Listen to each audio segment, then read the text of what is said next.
Hello, I'm Brigantia, Blackbird of Blackbird's Brew. Happy Friday and welcome back to the Pagan Housewife.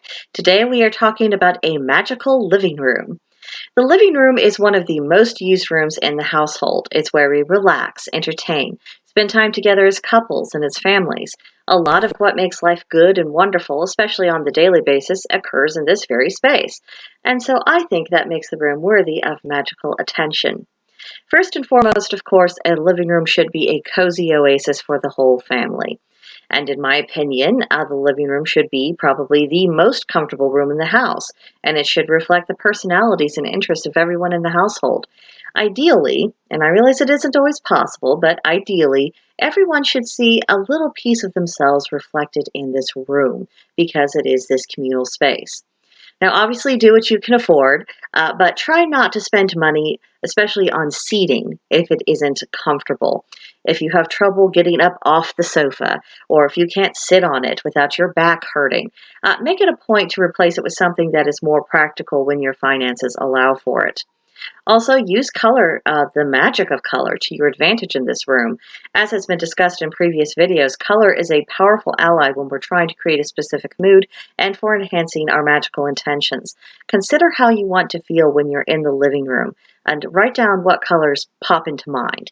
Don't think about it, just, jot them down. And then make a note of, practical aspects. What direction do your windows face, for example? Is there a good flow of light and air? And decide if the room needs to be warmed up or cooled down, and then build up the decor from there. So now let's talk about your walls.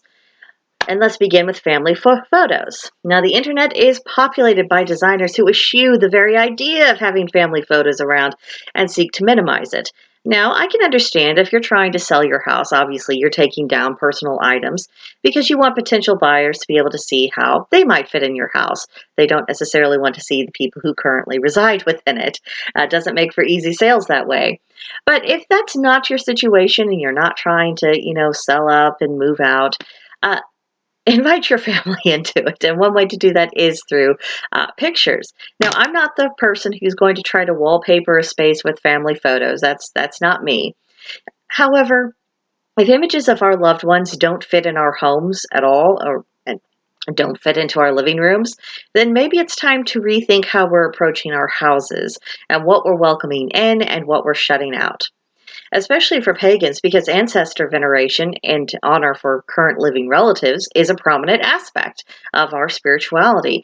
So hanging pictures of beloved relatives, it's an outlet for that because it reminds us of where we came from, parts of who we are, and it is a grounding influence in our lives. We're not rootless, in other words.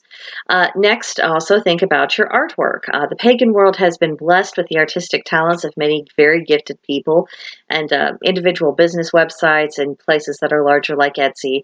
This is a great way to source relatively inexpensive artwork that reflects pagan myths, deities, otherworldly beings, symbols, and supporting our pagan brethren can help them earn a living and keep the wolf from the door, and it beautifies our homes and reflects who we are as a pagan people. We are building culture in real time, especially since we are still in the period of time for paganism to be resurrected. And we haven't even really been an active, visible part of the modern world for even 100 years yet. So yes, the things we establish today, it becomes the traditions and foundations for tomorrow. Now, if you are in the broom closet and you need something a little more subtle, perhaps, shopping for landscape paintings and landscape prints. It's a way to bring the beauty of the natural world indoors. And to go a step further, you could choose images that relate to the area of the world in which your gods originated from. It's a discreet nod to your deities, and it's also this point of connection that an outside observer probably wouldn't take notice of or even imagine thinking about. And also your craft projects. Anything that you or another member of the household creates is infused with the energy of that person, and it adds to the atmosphere of the room, whether or not that project is related to paganism in any way. And if you can be open about your faith, hanging a pentacle or another symbol of your religious practice is an option. Some people have embroidered samplers and then they frame them and that, quote, common pagan phrases or ideas. I think there's even booklets that actually have pagan designs in them that you might be able to, to get out your needle and thread and make something really pretty. Or if wood burning and carving is your thing, proudly display your work. Whatever it is that you do, use your imagination and let it show where it can be enjoyed. Now, as far as magical accessories go, I thought first about plants and crystals.